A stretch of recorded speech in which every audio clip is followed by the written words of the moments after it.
Une suite numérique est une application définie seulement pour les entiers, donc on peut la voir comme une suite de points. Alors, elle démarre parfois pour n égale 1, comme ici, mais ça peut aussi bien être n égale 0. Voir cette notation, u indice n égale u de n. Avant de commencer un point de notation, on distinguera le nombre réel un de la suite un, entre parenthèses, parfois en précisant ici l'indice initial. Alors on commence par des rappels de première, avec ici une suite qu'on dira arithmétique de raison 0,4, on rappelle la définition, on passe d'un terme au suivant en ajoutant toujours un nombre fixé qui est la raison. Alors si on représente ici les termes de la suite, on voit ici sur l'axe des Y une graduation régulière, on a toujours ajouté 0,4. Alors on voit que pour calculer U100, ici on a besoin de calculer tous les termes qui sont avant. Donc il y a une formule explicite qui est facile à deviner. Si U0 est défini, UN c'est U0 plus n fois R. On rajoute n fois la raison. Si la suite démarre seulement en 1, on écrit U1 plus, attention, n-1 fois R. Alors ici, ça nous donne pour cette suite UN égale moins 2, U0 plus n fois la raison. On voit que les points sont alignés sur la droite d'équation, Y égale moins 2 plus 0,4x. Ce sont vraiment les suites les plus simples, les suites arithmétiques. Ces formules explicites, qui sont faciles à retrouver, ont été devinées plus que démontrées en classe de première. Pour les démontrer, on ferait une démonstration par récurrence. Pour voir ce qu'est une démonstration par récurrence, voir la vidéo « Les démonstrations exigibles 3 ». On ne va pas y revenir. Une difficulté au max, c'est parfois se demander si on a vraiment besoin d'une récurrence pour prouver une propriété. Alors, comment est-ce qu'on prouve qu'une suite est arithmétique? Eh bien, évidemment, comme ça. Pour un entier n sous-entendu quelconque, on calcule un plus 1 moins un, ça dépend de n, et il faut prouver que c'est en fait un nombre fixé. Alors, parmi les choses à savoir calculer, les sommes de termes successifs. Alors ici, il y a deux formules. Celle-ci, premier terme de la somme, plus le dernier, fois le nombre de termes divisé par 2. Et puis il y a celle qui est au programme, qui est celle-ci, qui est un cas particulier. Alors utilisez celle de ces deux formules que vous connaissez, que vous avez vues en cours, qui vous semblent naturelles. Les deux fonctionnent très bien. Deuxième rappel de première, les suites géométriques. On passe d'un terme au suivant en multipliant toujours par le même nombre la raison. Alors, formule à connaître par cœur est facile à retrouver, celle-ci. V0 fois Q puissance n ou V1 fois Q puissance n-1. Pour démontrer qu'une suite est géométrique, naturellement on calcule le quotient de deux termes successifs. On vérifie que ceci ne vaut pas 0. Et on essaie d'obtenir un nombre fixé. Bon, parfois ça va aussi bien de faire ceci, on parle de Vn plus 1, on essaie de trouver Q fois Vn. Alors, somme de termes successifs, il y a deux formules.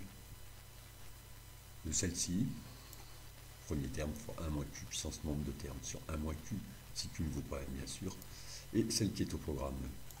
Les deux fonctionnent très bien, utilisez celle qui vous semble la plus naturelle. Bien sûr, avant de commencer des calculs pour savoir si une suite est prouvée qu'elle est arithmétique ou géométrique, on a intérêt à faire des essais, c'est-à-dire on regarde avec les premiers termes ce qui se passe. Ça peut être trompeur et ça ne démontre rien, mais ça donne des idées sur ce qu'il faut faire. Un exemple peut-être le plus simple de suite qui n'est ni arithmétique ni géométrique, celle-ci. Si petit a vaut 1, elle est arithmétique de raison B. Si petit b vaut 0, elle est géométrique de raison A, mais sinon elle n'est ni l'un ni l'autre. Mais on peut l'étudier facilement, c'est un exercice classique avec les suites géométriques. Comme c'est moins simple qu'avec les suites arithmétiques, ici les points ne sont plus alignés, on représente quelques suites géométriques. Alors U0 est ici et Q est ici. On rappelle une définition de première, ce qu'est une suite croissante.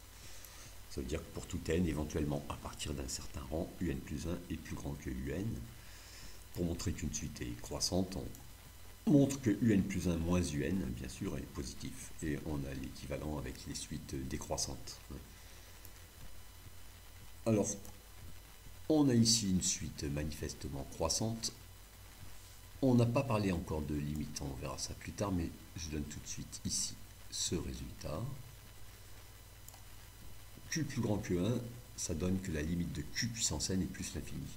Et du coup, ici, on a bien la suite qui tend vers plus l'infini. Alors attention, si on avait U0, on a deux valeurs pour U0 seulement ici. Avec U0 négatif, voilà, ici on aurait une suite décroissante et qui tend vers moins l'infini. Maintenant, on va faire varier Q et notamment, regardez ce qui se passe si Q est plus petit que 1. Et alors, ici, suite constante, et ensuite on obtient ceci. Et alors, résultat essentiel, si Q est entre moins 1 et 1, la limite de Q puissance n est 0. Donc ici, Q égale 0,8, on a une suite qui décroît vers 0.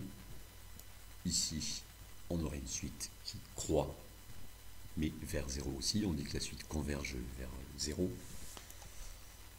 Un petit détail est le cas où Q est négatif. Voilà, on a une suite qui n'est ni croissante ni décroissante. Ici, Q égale moins 0,7. Mais la limite ici est toujours 0. J'efface ce résultat essentiel. Alors attention, point un petit peu délicat, on va quitter un peu les suites, mais ça vaut quand même la peine. Alors, si Q est strictement positif, ln de Q puissance n, c'est n fois ln de Q. Formule bien connue. Donc, du coup, je peux prendre les exponentielles, et ça me donne que Q puissance n, c'est l'exponentielle de n ln de Q. Je l'écris donc pour un, puisque c'est u0 fois Q puissance n, ça s'écrit comme ça. C'est-à-dire qu'on a écrit un comme une fonction de n ici. Alors, si on note ici Q vaut 0,7, ln de Q c'est à peu près moins 0,36. Quand on remplace ici, ça fait moins 0,36. Et on a un égale f de n, où f de x est cette fonction. Et effectivement, on reconnaît bien ici l'allure d'une densité de loi exponentielle. C'est-à-dire au coefficient ici près, on a bien une densité de loi exponentielle. Alors en passant, on peut même écrire f de x sous cette forme. Mais là, on n'est plus dans le programme, donc je l'enlève. Et on peut vérifier ça en traçant cette fonction. Effectivement, la suite, c'est bien l'ensemble des points d'abscisse entière de cette fonction. J'efface ce résultat essentiel. Alors, on va quitter un instant les suites, mais ça vaut le déplacement. On a l'impression ici de voir l'allure de la densité d'une loi exponentielle. Alors, ce n'est pas une densité, puisque rien qu'ici, avec ce carré, on a une R qui vaut 1. Mais c'est l'allure d'une densité, ce n'est pas une coïncidence. Alors, si Q est strictement positif, ln de Q puissance n, c'est n fois ln de Q, formule bien connue. Donc, en prenant les exponentielles, Q puissance n, c'est e puissance n fois ln de Q. Et je peux remplacer ici Q puissance n par cette expression, et j'obtiens ceci. Un, c'est U0 fois e puissance n ln de Q. C'est-à-dire qu'on a écrit, alors, l'approximation ici sera utile, Q vaut 0,8, ln de Q c'est à peu près moins 0,22.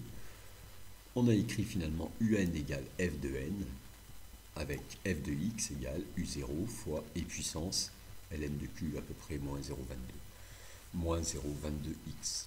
Donc, à cette constante près, on a bien la densité d'une loi exponentielle ici.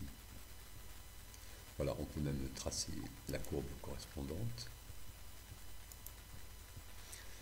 Un détail est qu'on pourrait même écrire f de x sous cette forme, q puissance x, mais là on quitterait le programme.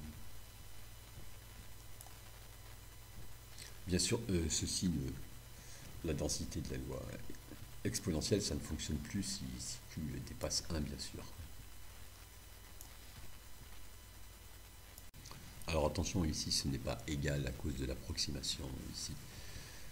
Alors, en passant, on a croisé un cas particulier d'un résultat à retenir. Si une suite UN est définie de la façon suivante, f de n, où f est une fonction dérivable, on peut utiliser tout ce qu'on sait sur petit f pour étudier UN. Par exemple, la dérivée de f pour le signe de la dérivée pour le sens de variation, les limites, etc. Bon, cas particulier simple, mais à ne pas perdre de vue. La représentation graphique des suites définies par une relation récurrente de ce type, grâce à la droite d'équation y égale x, est reportée à une autre vidéo. Voilà, c'est assez simple. On reporte facilement ces valeurs sur l'axe des x avec y égale x. Se garder de croire que parce que la fonction f est croissante, la suite un est forcément croissante. Ce n'est pas vrai, il faut en fait regarder ceci et faire une récurrence pour donner le sens de variation de la suite un. Il semble plus raisonnable de reporter à une autre vidéo l'étude des limites. Alors il y a 3 limites possibles. Plus l'infini, on dit divergence, moins l'infini, on dit aussi divergence ou convergence, vers un nombre grand L fixé, auquel cas, sur le petit schéma ici, on a un rectangle plus fin. Et en résumé, il y a 4 comportements possibles.